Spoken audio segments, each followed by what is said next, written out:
¿Cómo le va? Gracias por estar de otro lado. Bienvenidos a Nota22.com, programa que puede verlo en toda la provincia de Santa Fe. Vamos a hablar con un camarista penal de la provincia, también con un diputado provincial radical. Hay divisiones en el Frente Progresista en la provincia.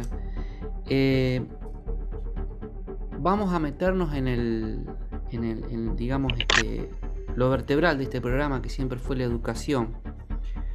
Y días pasados, casi premonitorio, charlando con la profesora Gilda Galucci, secretaria gremial de UDA, me decía,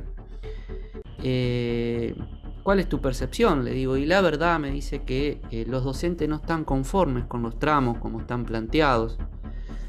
A lo mejor pueden asimilar el porcentaje global, pero en lo que tiene que ver con los tramos hay disconformidad. Efectivamente, después las votaciones indicaron a nivel general esa percepción. Bueno, muchas gracias por atendernos. La verdad que su experiencia la demuestra andando, así que bueno, muchas gracias. Buenas noches, Maxi, y buenas noches a tu audiencia. Sí, el otro día yo, cuando vos me preguntaste, te comenté eso, porque realmente era lo que veníamos escuchando en las escuelas, lo que nos venían contando los delegados. Acá hay una realidad. Vos sabés perfectamente, y la audiencia también, que el aumento es de un 17%, que hace que el aumento anual fuera del 52%. Este 17% se divide en 3 tramos, uno en octubre, uno en diciembre del 2021 y uno en enero del 2022. Esto es la oferta global del gobierno. Que fue la oferta global del gobierno. ¿Qué pasa? Lo que los docentes piden realmente, y que es justo, porque a nosotros también, a UDA en la paritaria mucho no nos gustó ese 2% al final. ¿Por qué? Porque el 10% de octubre y el 5% de diciembre, ese 5% va a influir y va a ser aplicado para el aguinaldo, para el SAC anual. En cambio, este 2% quedaba totalmente afuera. Y todos los docentes somos, tenemos familia, son jefes y jefas de hogares, y realmente lo que piden es que ese 2% se incorpore al 5%, se sume al 5% de diciembre. Por lo tanto, la oferta se limitaría a 2 tramos, uno en octubre del 10 y uno en diciembre del 7, que influiría este último en el sueldo anual complementario. El medio aguinaldo, o sea, el aguinaldo de fin de año vería impactado el acuerdo, y no se vería una parte pasada para el año siguiente, digamos, no sería alcanzado el aguinaldo. ¿Qué ventaja tiene esto para el docente? Claramente es percibir un mejor salario fin de año. Es una cuestión de... Y además traerlo más acá frente al incremento cesante de precios, ¿no? Sabemos que la inflación lamentablemente sigue en aumento, y eso perjudica no solo a los salarios docentes, sino a los salarios en general. Lo que se está apelando ahora es a una rápida renegociación para salir lo antes posible del conflicto, ¿no? De poder renegociar estos tramos, que es lo que palmariamente es la disconformidad mayoritaria de la gente, ¿no? Exacto. Lo que queremos es que la paritaria siga abierta y se renegocie este 2%. Porque si no, realmente, o sea, yo creo que el gobierno tiene que tener una buena voluntad para hacerlo. Porque convengamos que siempre, lamentablemente, las ofertas de todos los gobiernos fueron insuficientes para los docentes. Pero bueno, o sea, ante la situación, bueno, que hagan un esfuerzo y sumen ese 2% al 5% de diciembre. Es bueno aclarar la conducta sindical desde el punto de vista que esto es un reclamo meramente gremial, que no tiene que ver con ninguna especificación o cuestión política, ¿no? Porque No, para nada. nunca falta el malentendido, incluso están, digamos, reclamando desde el aula, digamos, ¿no? Acá no hay una cuestión netamente del problema del bolsillo que están sufriendo los docentes. Exactamente, o sea, todos los docentes, y me incluyo, queremos realmente ver reflejado el aumento en los salarios, o sea, cuando vayamos a cobrar, porque se necesita muchísimo el dinero, y la gente quiere sí o sí, bueno, aceptan esto, pero con ese condicionamiento.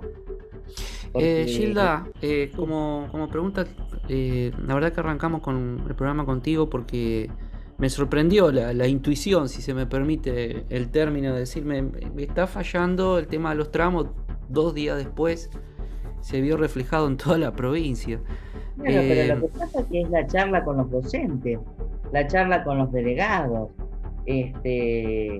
todo lo que uno va palpando en las aulas, y era eso.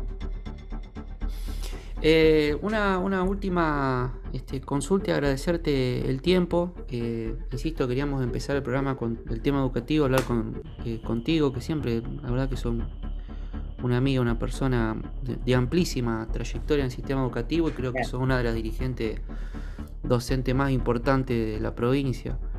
¿Qué sensación tenés del tema social en 2 minutos, ¿no?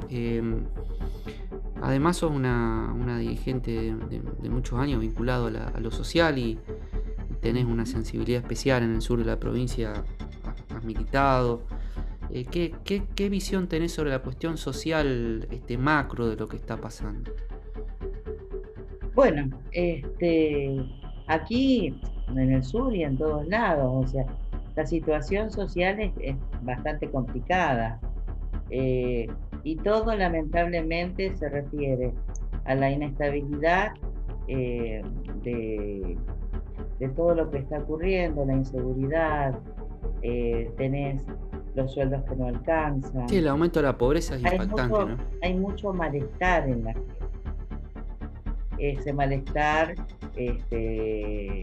lo percibimos en las escuelas, porque todos vamos a las escuelas, los delegados están en forma permanente. Y bueno, de alguna forma hay que paliar esta situación. Pues fíjate que en ningún momento, o sea, simplemente piden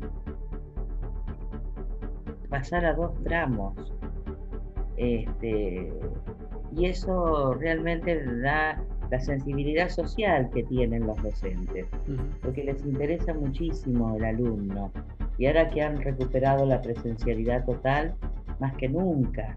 Entonces, tenemos que estar al lado de ellos, pero también que nos reconozcan el trabajo que hemos realizado. O sea, los docentes trabajaron durante toda la pandemia, Maxi. Totalmente. Con notas, y te lo he contado miles de veces. Y bueno, y están al frente y siguen al frente. Entonces, bueno, que nos reconozcan.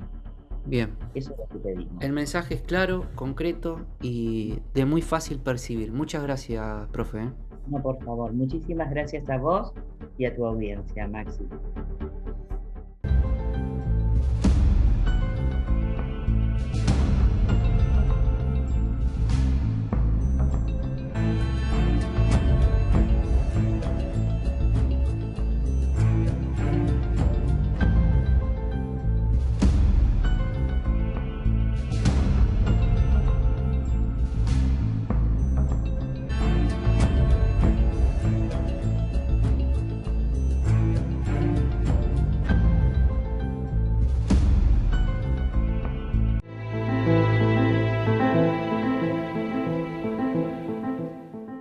Nota22.com.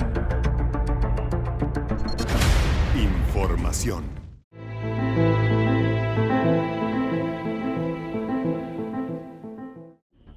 Estamos en comunicación con el doctor Alejandro Tizón, juez de Cámara de Apelación Lo Penal, acá en la capital de la provincia, presidente del Colegio del Pleno de Jueces, ¿no?, de Santa Fe. La verdad, Doc, estoy revisando noticias de medios nacionales, ¿cuál es realmente la visión que usted tiene sobre la coyuntura, sobre lo que está pasando en la actualidad? Antes de meternos en temas puntuales, sé que le interesa algunas propuestas que tiene para mejorar desde su punto de vista y por su trabajo en la justicia, para mejorar la justicia propiamente dicha, pero le querían ingresar en un tema un poco más general, un poco vinculado a su rol docente, ¿no? Tenemos realmente un tejido social cada vez más destruido. Los últimos datos de la pobreza son alarmantes. Y encontramos hoy que la justicia realmente es el fiel de la balanza, porque nos encontramos que los políticos, cuando no se ponen de acuerdo entre ellos, buscan a la justicia para resolver las cosas. Nos encontramos que los problemas de seguridad parece que son en su mayoría problemas de la justicia, frente de tribunales baleados. Cuando prendemos algún medio nacional, la Corte también tiene sus dificultades actualmente, por lo menos en su parte periodística, discursiva. Yo no sé si realmente es así la relación entre los magistrados a nivel nacional, pero la pública, en la que uno lee los diarios, tiene su momento también para charlar. ¿Cuál es su visión sobre la magistratura en este tiempo? Y sobre todo porque realmente en estas situaciones se realza infinitamente, ¿no?, el rol institucional y la prudencia con la que tal vez deben trabajar, porque inclusive corremos riesgo de criminalizar muchas veces las cuestiones, la diferencia entre los héroes, las protestas, como se dice comúnmente. Le agradezco, Doc, realmente su tiempo y cuál es su visión un poco para empezar a hablar de este momento, ¿no?, que estamos transitando los argentinos. Sí, el análisis es correcto, Maxi. Evidentemente la justicia un poco se está haciendo eco de situaciones conflictivas que hay a nivel social. Evidentemente llegan problemáticas muy graves. Hay fueros, concretamente, entre ellos el del fuero penal, en donde termina siendo una especie o termina entendiéndose como una especie de árbitro componedor de toda una conflictividad social, que se ve, por ejemplo, muy claramente en lo que hace a las cuestiones a veces de índole familiar o cuestiones que tienen que ver con, vuelvo a repetir, estas situaciones que se está viviendo a nivel general, de la cual vos hacías referencia. Hay una irritabilidad, ¿no? Hay una situación de violencia instalada, y la violencia realmente aprendimos a que se manifiesta de diversas formas, porque inclusive los propios políticos hoy, algunos obtienen determinada cantidad de votos con sus discursos, casi diríamos que son para sacarlo después de las 22 horas. Entonces, no sé cuál es su análisis desde el punto de vista de esa templanza que uno necesita, ¿no?, a la hora de decidir. No, bueno, justamente un poco a lo que apuntaba era precisamente a que cada vez es más necesario que el juez mantenga un equilibrio, que haga esa, digamos, una templanza, como vos decís, Maxi, que tenga la suficiente tranquilidad interior como para poder resolver todos esos conflictos. Por ejemplo, en el ámbito penal, obviamente todo lo que llega, todo lo que se resuelve, sobre lo que se decide es un conflicto. Ha habido un conflicto previo que llega a la justicia. Hoy, como bien lo estábamos señalando al principio de esta charla, han aumentado los conflictos sociales, con lo cual también ese tipo de conflictividad está llegando mucho a tribunales. Y también debemos tener en cuenta que se está reclamando de la justicia respuestas e incluso algunas veces soluciones que exceden en cierta medida la función que tiene que llevar la justicia. En esto, a ver, para que nos entendamos un poco, el juez es una persona que debe analizar las pruebas que se le presentan sobre un tema determinado, debe escuchar a las partes y en su soledad resolver conforme él cree que es lo más justo y lo que más se acerca al derecho. Y sobre todo resolver o intentar resolver sin ningún tipo de presión, que es eso lo que hoy se está advirtiendo, que está a raíz de esta alta conflictividad social, hay quizá mayores presiones sobre la justicia para que resuelva de una o de otra manera. Entonces se requiere aún más todavía de ese equilibrio en donde con su conciencia el juez resuelva aquello que considera más justo.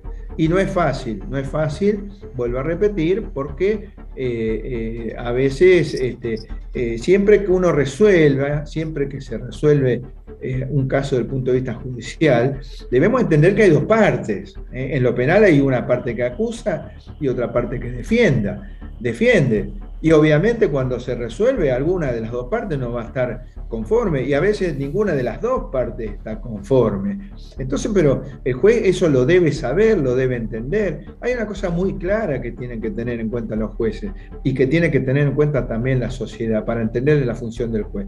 El juez no está para que lo aplaudan. A los jueces no hay que aplaudirlos.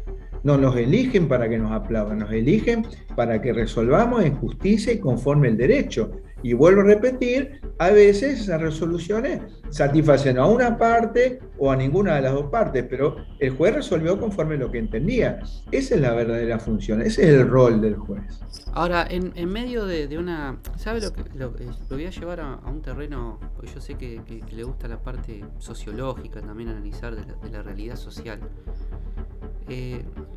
¿Cómo se maneja, digamos, la imagen de la justicia en todo esto? Porque, la imagen o la perspectiva de la justicia del futuro, digamos, porque hoy han avanzado de tal manera los hechos delictivos y las diferencias se están resolviendo con tanta realmente exaltación de los ánimos, que llega un momento que, claro, llega un momento, no sé, Germán, qué impresión tenés vos, ¿no? Que sí. Las decisiones judiciales siempre parecen menores en relación a los hechos que se dan en la sociedad por sí mismos. ¿Por qué digo esto? Aparece diferencias interpersonales que terminan con homicidios, incendios de casas, un montón de cuestiones. Y aparece una condena de 14, 15, 16, 17, 18 años y pareciera que ya es poco. Como mucha gente percibe los problemas sociales.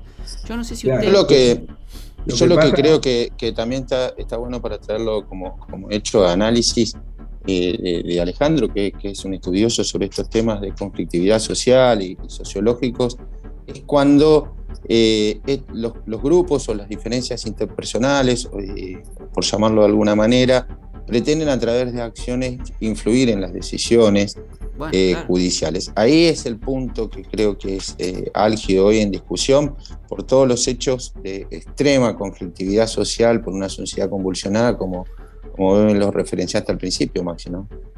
Sí, bueno, estamos en democracia, ¿no es cierto? O sea, evidentemente puede haber gente que desee manifestar una opinión con relación a decisiones judiciales, puede haber grupos, puede haber colectivos que así lo decidan. No me parece mal, a mí no me parece mal, porque estamos dentro de una democracia. O sea, antes se manifestaba solicitando acciones por parte del Poder Ejecutivo, después se manifestó solicitando acciones por parte del Poder Legislativo, hoy se está manifestando solicitando acciones por parte del Poder Judicial. No hace más que representar un sentir de un determinado sector del pueblo que cree conveniente llevar adelante determinadas posiciones. No está mal. Nosotros como jueces de ninguna manera tenemos que sentirnos o agredidos o limitados en nuestra actividad o presionados. Ahí está el tema. El juez no debe sentirse presionado. El juez que se sienta presionado tiene que renunciar porque no está preparado o capacitado para poder decidir conforme al derecho. A mí no me parecen mal las expresiones populares. ¿Sabe lo que le quería apuntar? Porque usted... Simplemente Simplemente que, Maxi, si me permitís cerrarlo. Sí, claro, por supuesto. Simplemente que en la decisión que tiene que tomar un juez, lo tiene que hacer en función de las pruebas que se le presente, la defensa que se le presenta y cómo considera más justo resolver ese caso, independientemente de la opinión que pudieran tener, que se pudiera tener en otros ámbitos. Eso es la justicia. Para eso está la balanza de la justicia es el juez en la cúspide, el que acusa, por lo menos la justicia penal, el juez en la cúspide, en la punta, no por una cuestión jerárquica, sino simplemente, entendamos, el juez escuchando ambas partes, para hacerlo un poco más claro, escuchando ambas partes, y en definitiva resolver el conflicto que se le llevó de la manera que cree más justo y conforme al derecho. ¿Sabe qué era lo que le quería abonar a lo que usted estaba planteando? Que usted conoce muy bien lo que pasa en otros países donde el delito realmente ha penetrado distintos ámbitos del Estado y en algún momento los jueces honestos, como es su caso, sienten, a lo mejor, cosas que no deben estar pasando en Argentina todavía, sienten cierta soledad frente a las situaciones sociales. Por eso es bueno hablar del rol del juez del futuro, ¿no? Porque, digamos, trabajan en un contexto. Yo creo, Maxi, que no hay que hablar del juez del presente, que debe ser un juez, primero un juez humano. Uh-huh. Siempre lo recalcamos eso, lo hemos hablado creo que en otras oportunidades. Después tiene que ser un juez permanentemente capacitado en todas aquellas cuestiones que tienen que ver con el ámbito en el cual va a resolver, cuestiones culturales, educativas, sociales, cuestiones relacionadas con la discriminación, cuestiones relacionadas con la violencia de género, violencia intrainstitucional. Vale decir, un juez debe permanentemente actualizar. Ya no es más como antes un juez que rinde un concurso, saca muy buenas notas y es nombrado y ya con eso ya se queda. Basta leer los libros del derecho penal, por ejemplo, de hace pocos años atrás, autores renombrados, donde hoy surgen nuevos autores que lo van superando porque se van haciendo eco de nuevas necesidades sociales. Y el juez no puede quedarse con esos viejos autores, sino que tiene que permanentemente actualizarse y nombrar en sus resoluciones a aquellos nuevos autores que dan lugar a interpretaciones de la norma que llevan y conllevan una relación más afín con la sociedad en la cual el juez se está insertando. En la medida que el juez lo haga de esa manera, va a dar respuesta. Vuelvo a repetir, probablemente a una de las ambas partes no le va a gustar la respuesta, pero por lo menos va a dar una respuesta actualizada a su sentencia, a través de su sentencia. Hay alguien que dijo, con hambre no hay democracia, y bueno, indudablemente eso genera una baja densidad democrática, intensidad democrática. En ese contexto el juez debe también sostener un sistema. Yo sinceramente digo, creo que usted me decía del presente, y es muy probable que en muchas provincias sea el presente ese. No es fácil, ¿no?, estar en contexto del lugar. Sí, es verdad lo que vos decís, Max. Nosotros se están viviendo situaciones sociales muy comprometedoras, y vuelvo a repetir, yo las analizo desde la visión que me toca o nos toca a los jueces de lo que es el Poder Judicial. O sea, si vos hablarías con un legislador, bueno, lo analizaría desde el punto de vista legislativo, y por supuesto con algún miembro del Ejecutivo debería darte respuestas de cómo modificar este estado de cosas. Yo te lo doy desde el punto de vista judicial, que yo también creo que desde la justicia se puede modificar un estado de cosas. Siempre, por ejemplo, hemos hablado que, por ejemplo, a nivel de la seguridad, no se puede hablar de seguridad sin que una de las patas sea la justicia, que intervenga, por lo menos dando su opinión sobre el particular. Y hoy yo también diría que hay cuestiones de índole de convivencia social en determinados ámbitos, por ejemplo, las relaciones interfamiliares, en donde no se puede hablar sin poder escuchar también a la justicia, que en definitiva termina resolviendo de alguna manera o no, o por lo menos fallando sobre cuestiones intrafamiliares que muchas veces terminan en homicidios, ¿no? Germán, hay algo que el doctor conoce muy bien, que es el tema del funcionamiento de las cárceles. Contradictoriamente pareciera que estamos preocupados porque se solucione. Alguna vez le dije a usted, una buena política criminal es una buena política social, algún autor decía algo así, y hoy las cárceles pasan otra vez a estar en un lugar preponderante de discusión. Hablábamos con Jacqueline Balanchone la otra vez de la defensa penal por la sobrepoblación. Hemos resaltado y tocado también el tema con el doctor Alejandro Tizón de de la tarea mancomunada que han tenido, él mismo y otros miembros del Colegio de Jueces de Segunda Instancia, esta circunscripción judicial y de todas las circunscripciones judiciales de la provincia, en cuanto a la actualización de situaciones de personas privadas de libertad, condenados en cuanto a los beneficios. Hicieron un trabajo mancomunado a los efectos de evitar algún tipo de episodio de conflictividad social dentro de los penales. Esto fue durante el año próximo pasado. También hablaba con una fuente judicial no hace mucho y me decía algo que vos sabés, Maxi, que es sumamente cierto. En el viejo sistema penal, voy a contar rápidamente, había 8 jueces de instrucción, 6 jueces correccionales, 6 o 7 jueces correccionales, 2 jueces de faltas, 2 jueces de ejecución, 6 jueces de sentencia, para atender todas cuestiones vinculadas con la conflictividad penal, como hacía referencia el doctor Alejandro Tizón. Hoy solamente hay, creo que 10 jueces en baja instancia para atender todas estas cuestiones. Esto, lógicamente, en esta circunscripción. A lo específico, claro, a lo sumado a lo específico este tema que es. A lo provincial. Claro. Y ahí aparece algo que una nota que hizo un colega del vespertino local, que tiene que ver que alguna vez ya lo habíamos empezado a hablar acá, la necesidad también de atender lo que es un juez de ejecución.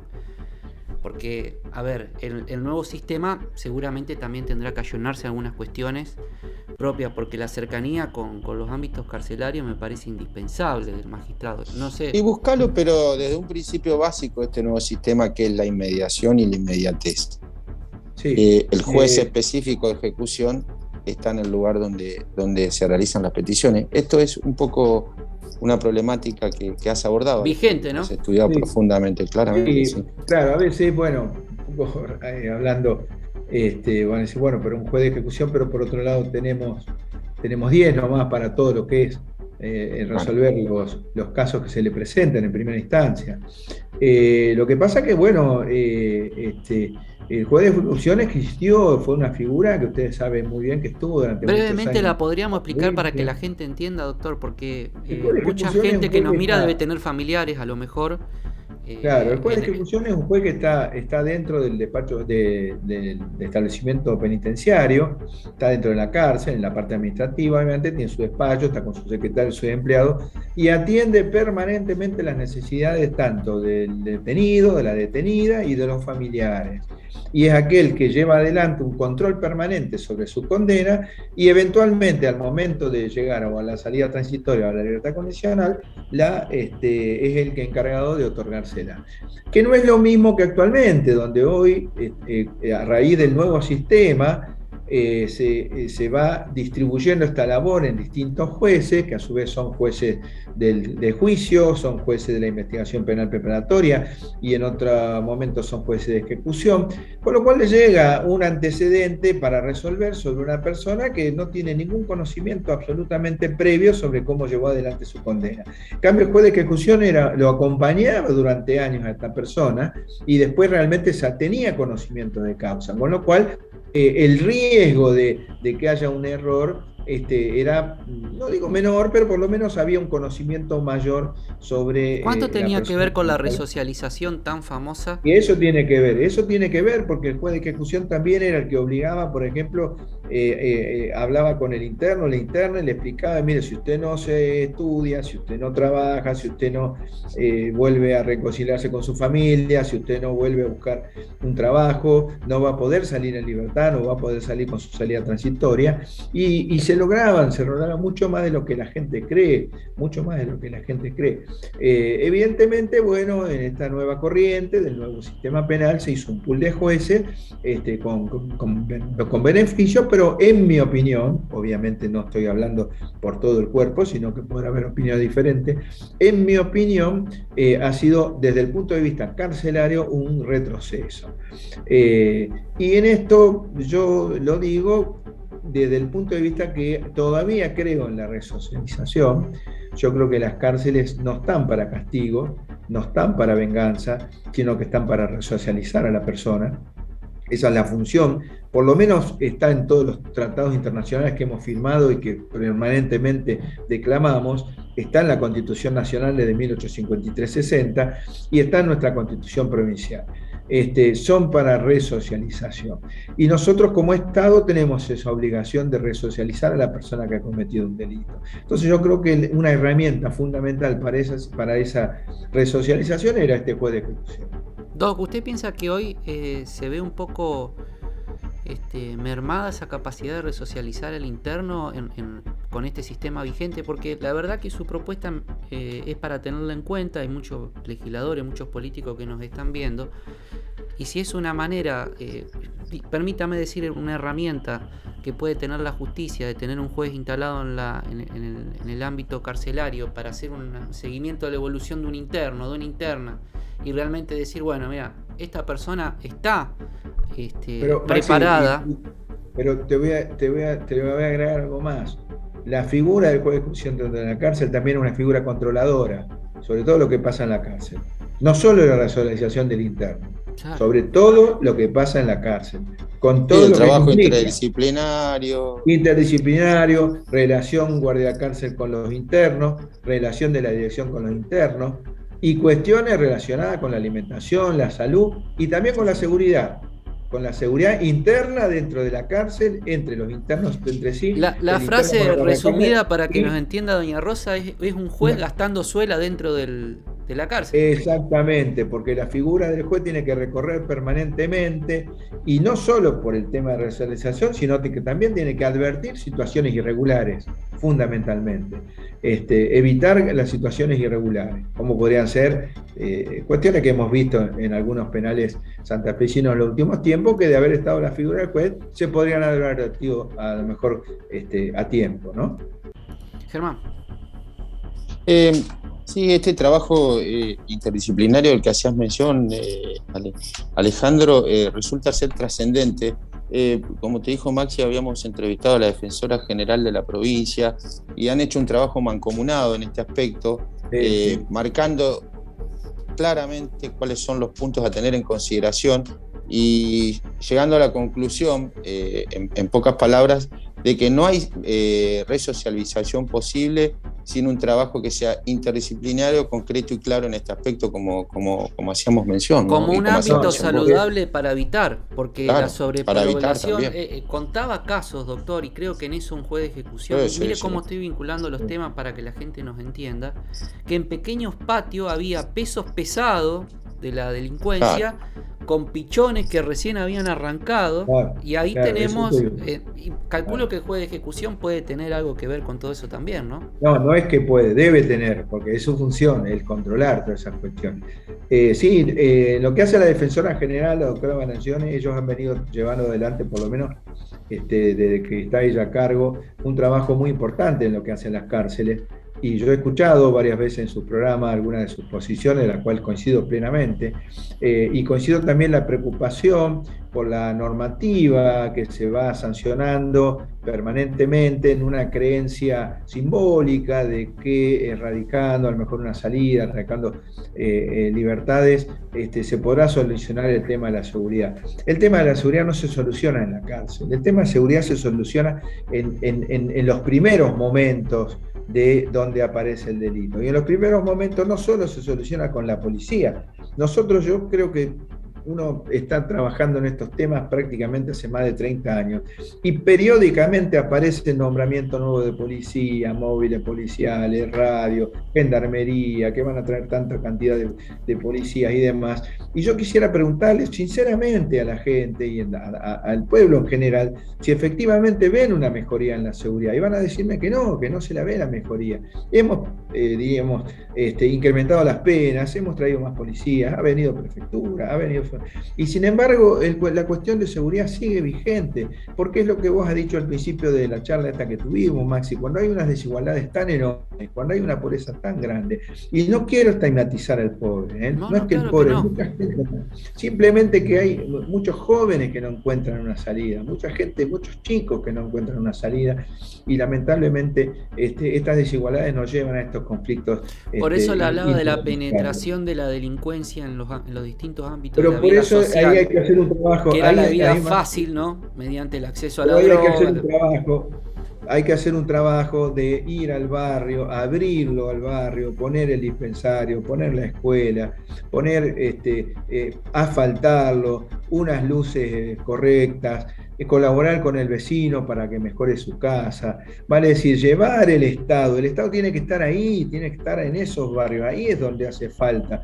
Entonces de a poco se va a ir reduciendo la desigualdad y obviamente va a ser más fácil combatir el delito, porque hoy hay barrios que directamente donde el Estado no entra, no puede entrar directamente, porque son cerrados, porque son pasillos imposibles de penetrarlos. Eso es muy importante, pero para eso hay que trabajar, Maxi, y hay que trabajar en acuerdo, ¿no? En acuerdo, eso lo leí una nota en un diario y me acordaba de usted, ningún poder se salva solo en esto, o las funciones del Estado se salva sola, porque me parece, ¿no? Déjame agregar en este punto, Maxi, algo que hemos abordado en otras charlas con el doctor Alejandro Tizón, que es la necesariedad y la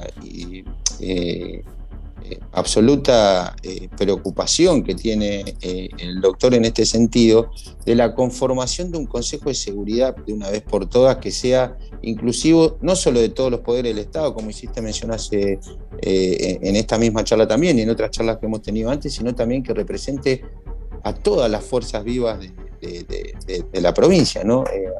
Para que se aborde ese tema de una vez por todas, porque realmente es una cuestión que venimos año tras año atrás con la delincuencia, ¿no? Germán, dos ámbitos importantísimos que serían, claro, por un lado, los tres poderes más Ministerio de Desarrollo Social, Ministerio de Salud Pública y Ministerio de Educación. Eso es lo que, porque en realidad la inseguridad se va a combatir desde el inicio, hay que ir a la causa, no podemos con la consecuencia, no vamos a llegar a nada, no vamos a solucionarlo con más pena, no vamos a solucionarlo con más cárcel, no lo vamos a solucionar con más policía. Podemos traer los policías y los equipos más sofisticados, y no va a ser porque el problema es de base, el problema es social, y a eso tenemos que ir, y ese es el acuerdo que hay que hacer entre todos los partidos y entre todos los poderes, para resolver fundamentalmente la pobreza y sobre todo la desigualdad. Y el Estado debe ir a esos barrios, el Estado es necesario que esté presente en esos barrios. Doc, quería consultarlo, la verdad que han tenido la generosidad de invitar, inclusive en esos diagnósticos y presentaciones anuales que hacen. ¿Qué análisis está teniendo, no de la fría estadística, sino en su percepción de décadas en el ejercicio de esta actividad, sobre qué tipo de delitos están hoy manifestándose en las relaciones interpersonales? ¿Cuáles son los que están predominando actualmente? No, bueno, nosotros, por ejemplo, nos están llegando muchos relacionados con la violencia sexual, la violencia de género. En ese sentido, se está visibilizando cuestiones que a lo mejor anteriormente no se visibilizaban o no se animaban a denunciar, o no había la suficiente interdisciplinariedad como para poder visibilizarlos y llevarlos adelante. Con lo cual, bueno, también es un desafío para nosotros como jueces estar a la altura y poder dar la respuesta actualizada desde el conocimiento interdisciplinario para poder dar una respuesta justa y en el derecho, como le decía actualmente. Por eso es muy necesario. O sea, la sociedad evoluciona, al menos nuestra sociedad argentina, evoluciona muy rápidamente. Por eso vuelvo a repetir, basta ir a ver, por ejemplo, libros de autores relacionados con estos temas de violencia interfamiliar, de abuso sexual, de violencia de género, cómo han quedado desactualizados en poco tiempo. Entonces es importante la actualización del magistrado para poder dar unas respuestas satisfactorias. Que vuelvo a repetir, no siempre la respuesta satisfactoria no va a satisfacer a las dos partes. A lo mejor a una de las partes, o a la otra, o a ninguna de las dos. Pero bueno, eso ya entra dentro del terreno de la conciencia de cada juez, de resolver conforme lo que cree, vuelvo a repetir, es el derecho aplicable al caso. Doctor, le agradezco mucho su tiempo, hemos hablado media hora. Realmente está Germán, nosotros siempre tratamos de abocarnos a temas puntuales para poder acercar temas judiciales a la gente, pero esta vez quisimos hablar un poco más de lo social, porque la verdad que estamos muy preocupados con lo que está pasando en la Argentina, en la región, no solo en nuestro país, y queríamos tener un poco la visión de esa persona humana, como dijo usted, que le toca ese rol de institucional de ser magistrado. Así que le agradezco mucho su tiempo. No, gracias a ustedes por poder expresar un poco qué significa ser juez, qué significa resolver conflictos en este momento en una Argentina realmente convulsionada. Muchas gracias. Muchas gracias, doctor, por su tiempo, muy generoso.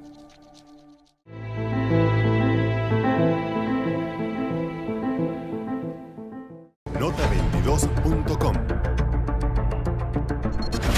Información.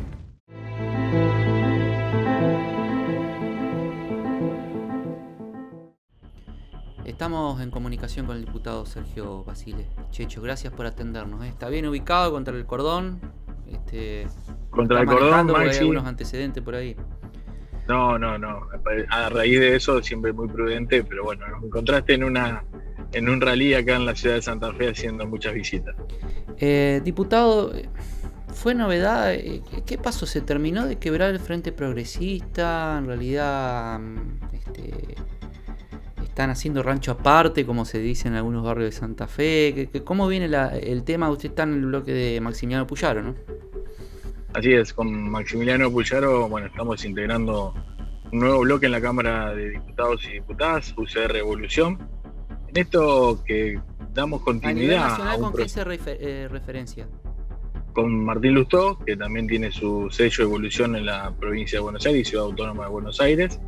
En la medida que le damos continuidad a lo que se dio en las PASO, este trabajo que venimos realizando como organización política, que es el NEO, el sector más importante del radicalismo en la provincia de Santa Fe, decidimos tomar esta decisión en el ámbito que podemos coordinar tanto con el Frente Progresista como Juntos por el Cambio, en esta articulación que tiene Maximiliano Puyaro como líder de este espacio, pero como puntapié inicial también de esta organización política como NEO, que viene a generar una nueva alternativa, lo decíamos en campaña, ponerle límites al kirchnerismo, pero también entender que somos un eslabón muy importante para una construcción alternativa 2023, y eso también se tiene que demostrar en la Cámara de Diputados y Diputadas. Por eso tomamos esa decisión, sin dramatismo, pero dándole una continuidad a todo el esfuerzo y mucho compromiso militante, y sobre todo en todo el territorio de la provincia, que nos dio casi 200.000 votos en las PASO cuando competimos dentro de Juntos por el Cambio. Diputado, para que quede concreto y para que la gente entienda en estos tiempos tan difíciles realmente para las cuestiones diarias, ¿son parte o no del Frente Progresista en la legislatura? Eso es lo que estaría bueno que quede concretamente claro. Bien, somos UCR Evolución, un bloque autónomo, que tenemos un interbloque con Chumpitaz, que es Pro Evolución, también en la medida que dejamos de ser el interbloque de Frente Progresista. Bloque autónomo, UCR Evolución, y tenemos un interbloque con Chumpitaz, que es Pro Evolución, que o sea también que se obviamente separan compartió. del Frente Progresista. Claro, tenemos un bloque autónomo, UCR Evolución. Esa es la definición política. Hay una cuestión, usted sabe que nos interesa mucho el espacio educativo, dedicarle tiempo a educación en este espacio, y la verdad que la violencia y la inseguridad está alcanzando muchísimos ámbitos, entre esos las escuelas. Sé que está usted atrás de algo con respecto a alguna preocupación. ¿Qué seguimiento está haciendo de este tema?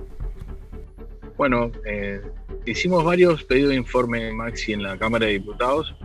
La pandemia obviamente dejó las escuelas vacías, una decisión del gobierno nacional de no retomar la presencialidad en las aulas por mucho tiempo. Claro. Eso indicó que hubo muchos hechos de vandalismo. Obviamente en las ciudades más importantes se notó aún más.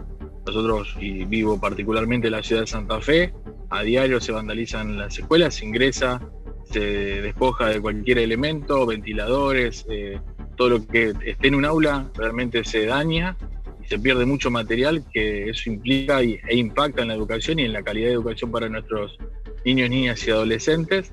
Y no tenemos respuesta del gobierno provincial, ni siquiera sabemos de qué manera se está atendiendo esta dificultad, si hay mayor presencia policial en el contexto de las escuelas, si hay algunos pedidos de las escuelas también para reforzar obviamente esa presencia policial, que sin duda va a mejorar.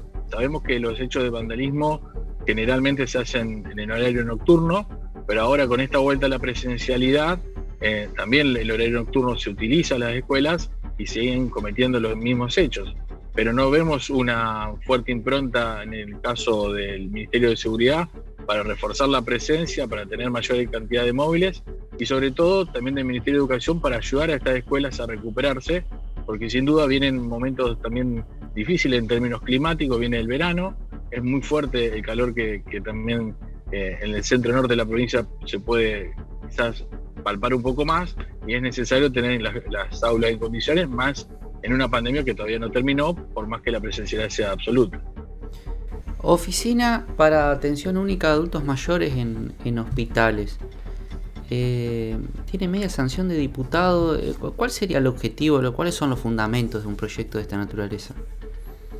Mira, Maxi, este proyecto tiene más de un año porque lo presentamos el año pasado en pandemia, atendiendo a un sector como el adulto mayor, que es muy vulnerable. Primero por una falta de autonomía a veces, por una escasez de movilidad. Y sabemos, a quienes transitamos y concurrimos a hospitales y centros de salud en lo que es la órbita pública, que muchos adultos mayores van a hacer su propio chequeo, su búsqueda de medicamentos y no saben dónde dirigirse, no saben, están deambulando, no saben en qué puerta golpear. Por eso creemos que es sumamente necesario, dentro de la urgencia y la prioridad para este sector, en un marco también de solidaridad con el adulto mayor, tener una oficina de atención única para adultos mayores. Para eso necesitamos personal capacitado en gerontología, para poder brindarle toda la información que tiene el gobierno de la provincia, en este caso en una fuerte vinculación del Ministerio de Salud con el Ministerio de Desarrollo Social para casos de extrema vulnerabilidad, y a partir de eso generar obviamente un trámite mucho más ágil, presencial, y que también haya esa contención necesaria para el adulto mayor al momento de estar en una situación sin duda compleja, débil, cuando uno se dirige hacia un centro de salud o hospital de alta jerarquía como hay en la provincia de Santa Fe. ¿Se terminó la pandemia, Checho? Te voy a tutear como te dicen tus amigos. ¿Se terminó la pandemia? Y según Mansur, se terminó la pandemia, lo ha dicho de manera pública. Yo no sé si fue un desabrupto de este dirigente y de funcionario del gobierno nacional, pero también indica que vuelve el fútbol, volvió la presencialidad en la mayoría de las escuelas, sobre todo lo que veníamos hablando anteriormente. La vida en las ciudades, las grandes ciudades, se comienza a ver de manera mucho más fluida, mucho más normal de lo que estábamos acostumbrados a la pandemia. Y entendemos que la vacunación también está avanzada, los sectores de alto riesgo también ya tienen sus dos dosis de vacunación y bueno, obviamente que la baja en los casos hace que la circulación del virus sea menor y también hay como un relaje de la sociedad en este sentido, porque bueno, también indica que a mayor movilidad, a mayor presencia en los espacios masivos, espectáculos públicos, aforos que ya superan el 50%, indica que la pandemia por lo menos no tiene la fuerza, sin decir que no estamos en pandemia, pero sí lo dice el gobierno nacional, indica que esto ya empieza un proceso de empezar a tener una vida mucho más normal y con el 100% de la presencialidad en todos los casos. Yo lo que digo, ¿no? El aforo en las canchas de fútbol, como alguien que asiste, que tiene su platea hace muchísimos años, creo que el que los pensó más en la ópera, ¿no? En una ópera musical. La verdad que no me termina de cerrar el tema, ¿no? No sé si es adecuado, ni bueno, habrás visto el clásico Boca River y la sucesión de partidos que se han dado, sobre todo en la parte de las tribunas, ¿no? O sea, la verdad que no entiendo cuál es la lógica. ¿Qué es lo que cambió en Argentina que de pronto pareció que no hay más pandemia? ¿No? A mí sinceramente es algo que va a quedar para el estudio, ¿no? ¿Qué pasó de golpe? Yo tengo una visión, dos en realidad, Maxi. Una es que creo que el resultado de las PASO al gobierno nacional le hizo cambiar de opinión. Antes de la pandemia y ahora ya no hay más pandemia. Creo que hay una necesidad también de mostrar mayor dinámica y actividad en la gestión de gobierno, que cuestión que es muy, muy mala el gobierno nacional y también el gobierno de la provincia de Santa Fe. Creo que es una salida, entre comillas, elegante para decir que hay un grado de mayor participación y que se atiendan los sectores más perjudicados por la pandemia. Ahora, justamente después de un de una derrota muy fundamental, sobre todo en la provincia de Santa Fe, de gobierno provincial y también aliado al gobierno nacional. Eso por un lado. Y por el otro lado, la falta de coherencia, ¿no? Yo en eso sí coincido con el ministro de Seguridad, por ejemplo, con Laña, que decía al momento de tomar la decisión del gobierno nacional de volver al fútbol es el 0% o es el 100%. Es imposible controlar un porcentaje del 50% bueno, yo, por de ejemplo, aforo. hice un comentario respecto de mi club de fútbol, de Unión de Santa Fe, a donde se tomó una decisión institucional de suspender las asociaciones, y era como que, digamos, la posibilidad de ser socios, ¿no? Sí. ¿Y qué tenía que ver el tema de ser socio con el aforo de una de sus actividades? La principal, pero con una de sus actividades. Y tal vez son medidas tomadas así un poco como viene la cosa, porque también no es sencillo el panorama general de las cosas, ¿no? Yo a un club que diga no te voy a dejar ser socio por un aforo, o sea, la libertad de asociación o de afiliarse, digamos, impedida por un aforo, o sea, estamos en ese nivel de cosas, ¿no? En Argentina, que es un botón de muestra para las dificultades que tenemos para entender. No sé cuál es el problema de decirle a una persona, mirá, sabés que a partir de hoy te asociás, pero no vas a poder entrar en el próximo partido. O sea, todos nos manejamos. Y vimos el partido de los vecinos de enfrente, creo que son de tu rubro. Sí, por supuesto. Sí, yo estoy en la vereda de enfrente. Pero vos viste lo que fue ese partido. Denuncias, líos, o sea. También un poco que nuestras conductas son complicadas como habitantes de este país, ¿no? Lo que pasa es que si desde la conducta del gobierno nacional no hay una coherencia, porque el gobierno nacional pide coherencia a la sociedad o a los ciudadanos cuando no es coherente con su propio accionar. Hubo salteada de fila, como se dice vulgarmente, en la vacunación, lo que es vacunación VIP. Hubo fiestas clandestinas en Olivos, y ¿qué ejemplo puede dar el gobierno nacional? Y pidiéndole el mayor esfuerzo a una ciudadanía que viene desgastada, que viene con una economía que golpea muy fuerte en su bolsillo, y que culturalmente, en este caso el fútbol, sabemos lo que implica, requiere también de mayor control y de mayor capacidad para obviamente albergar mucha cantidad de personas que necesariamente quiere ver su equipo, y que el fútbol tiene ese arraigo muy popular. Pero la coherencia tiene que bajar del gobierno nacional. Si hay ese tipo de equivocaciones, suponemos que son equivocaciones, pero fueron errores concretos de este gobierno nacional que perdió la credibilidad, que generó más incertidumbre en la sociedad argentina, que sobre todo nos falta respeto a la sociedad, y nosotros no podemos interpretar que podemos bancar o alinearnos a una ley o a lo que diga un decreto nacional cuando no lo cumplen dentro de las mismas puertas hacia adentro del gobierno nacional. Yo creo que ahí me parece que radica el principal desafío para este gobierno nacional, para lo que viene, pero sobre todo de la oposición también hacer ver esto, quizás sacar el velo de lo que uno puede llegar a ver en la realidad concreta, y sobre todo generar mayor responsabilidad y una alternativa superadora a lo que este gobierno nacional, que realmente es muy mal. Sergio, una última consulta, agradecerte el tiempo. Ganó Lozada la interna finalmente de senadores, y de ahí para abajo se organizó, de ahí para abajo por cómo se conforman las listas todavía a nivel nacional. En algún momento ojalá haya boleta única o alguna cosa superadora, ¿no? Diputados, quedó armado el sector, el frente del cual vos participás. ¿Los vas a encontrar juntos a todos realmente ahora para noviembre, o va a haber se van a ir votos para otro lado, la elección va a ser distinta? No, por supuesto que vamos a acompañar a Lozada. Es una decisión de una organización política, como te decía al principio, del NEO, es un espacio como Evolución que viene a decir que realmente las cosas son distintas, que hay que hacer las cosas de manera correcta, serias, obviamente que perdimos en buena ley, y que tenemos que acompañar a Lozada para poner límite al kirchnerismo, para poder intentar generar una alternativa superadora en la provincia de Santa Fe, en la República Argentina, y sobre todo también porque tenemos dirigentes como Victoria Tejeda, que están en el segundo lugar en la lista de diputados nacionales, que es un gran esfuerzo que hicimos para que también Victoria pueda ser diputada nacional, como también Gabriel Chupitaz, que entendemos que hacemos un buen esfuerzo, un esfuerzo superior al que ya hicimos, también puede ser diputado nacional, y obviamente que hace a que evolucione, a que el radicalismo empiece a tomar ese liderazgo que quizás años anteriores no tenía, pero lo hicimos con mucha vocación de poder, con mucha vocación de servicio, con mucha humildad y sobre todo con una fuerza en el territorio que estuvo demostrada en las urnas y que indudablemente habla de un radicalismo que vive, que obviamente se transforma, que también quiere disputar el poder en la provincia de Santa Fe y en la República ¿De este Argentina. espacio pensás que va a salir un candidato a gobernador? Sé que en la Argentina es un siglo, 1 año y medio, ¿no? Pero ¿pensás que va a salir un candidato a gobernador o precandidato a gobernador del espacio en que está? Ojalá, Maxi.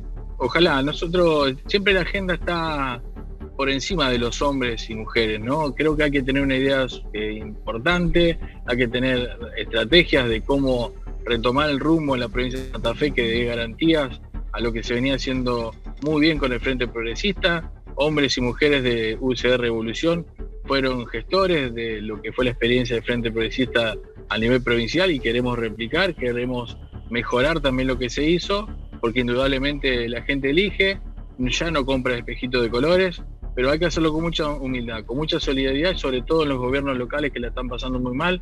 Algunos son muy discriminados por el gobierno de la provincia. Ahí tiene que estar el radicalismo, ahí tiene que estar su dirigente y ojalá que encontremos un candidato a gobernador o una candidata a gobernadora de la provincia que salga de este espacio, porque seguramente va a ser un gran candidato que va a tener un gran respaldo institucional, dirigencial y sobre todo partidario para lo que viene. Sergio Checho Basile, de la capital de la provincia, hablando para toda la provincia. Bueno, muchas gracias, diputado Basile.